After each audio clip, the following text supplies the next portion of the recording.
What's going on YouTube? How's everybody today? It's good to hear. So right off the bat, I want to plug this music reviewer that I've been watching a lot of his videos of. His name is JGCSound, for his link in the sidebar.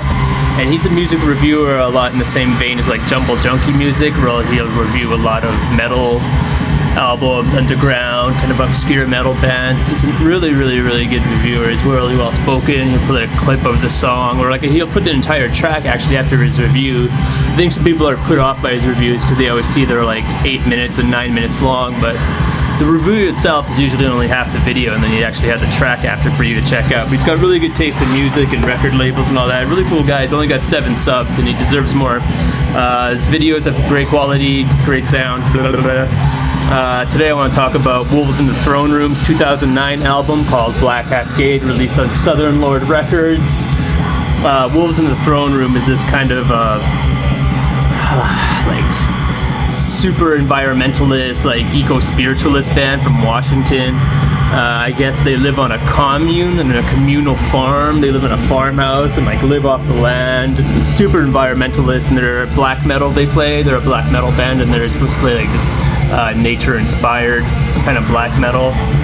These guys get a lot of heat on the internet from like black metal and metal purists for having a very, for one thing, they call them like a very hipster-friendly band, but I think it's just because for a lot of people who don't get into black metal and the only thing they know about black metal is like, well, for a starting point, Wolves in the Throne Room. Wolves in the Throne Room do have a very accessible sound because they have a very clean sound. The production is very good. They don't have all the harsh, alienating kind of sound a lot of other black metal has or is supposed to have, in quotations. They don't have the whole pummeling, like tension-fueled, pummeling, gloomy kind of sound to it. It doesn't sound all dirty and scratchy. The production here is very clean. It's a very, they're a very vibrant and energetic kind of black metal band, but they do have a lot of atmosphere. I really enjoy this album. This album has only 4 songs on it, but it plays for 50 minutes, so the songs range from like 10 to 14 minutes each.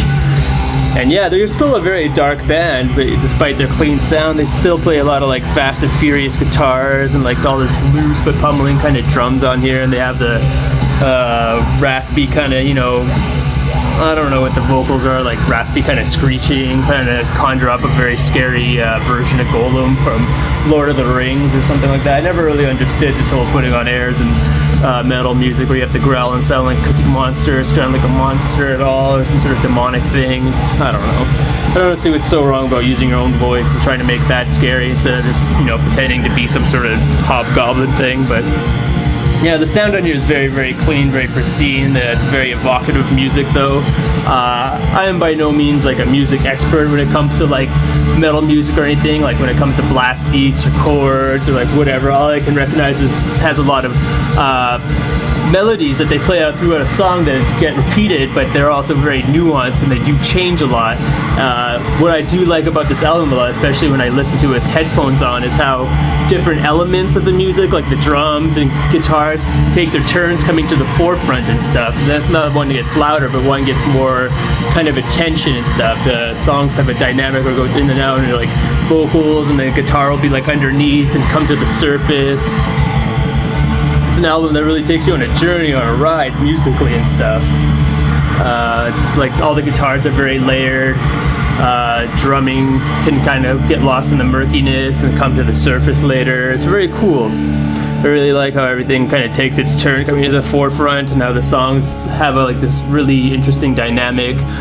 They also change tempo. They'll change like genre almost completely, and they'll dabble into this kind of atmospheric, kind of drone, ambient kind of interludes or passages going on here.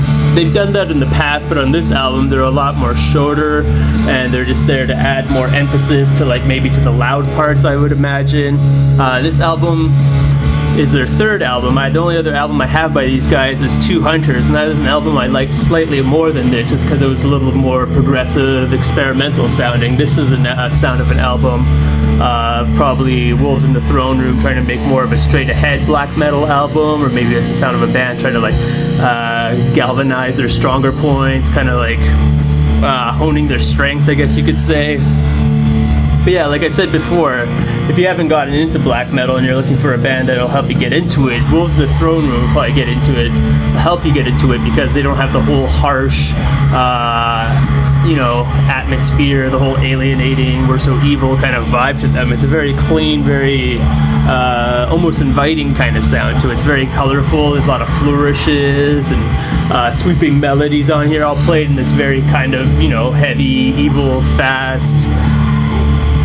I don't know, I ran out of an adjective, but whatever. They're a very good band. They have a little bit of psychedelic infused into their band. The producer of this album is a guy named Randall Dunn, and I read that he produced this album, recorded it onto this 2-inch tape, and then put it through this machine called a Neve console that was made in 1973, and that is supposedly why this album has its nice, clean, organic sound. But yeah, like as clean as it is, this whole album is watching this very kind of unwelcoming kind of atmosphere. It does like take you to this place in your head where you're like inside this forest like at night, and it's like raining acid rain and this fog everywhere, and there's little monsters running around. But yeah, kind of like a trance-inducing album too, just because, like I said, everything's coming to the forefront. There's all these cool dynamics going on. Yeah, pretty cool album. I don't know what any of the subject matter's about. There's no lyrics for this that I could find. It's unintelligible singing, but very good album musically. I really enjoyed it. Despite his clean sound, whatever, I didn't mind if it had a clean sound, didn't bother me in the least. Black Cascade by Wolves in the Throne Room, released on Southern Lord Records. Yeah, that's pretty much all I have to say. Go check out JGCSound. Peace.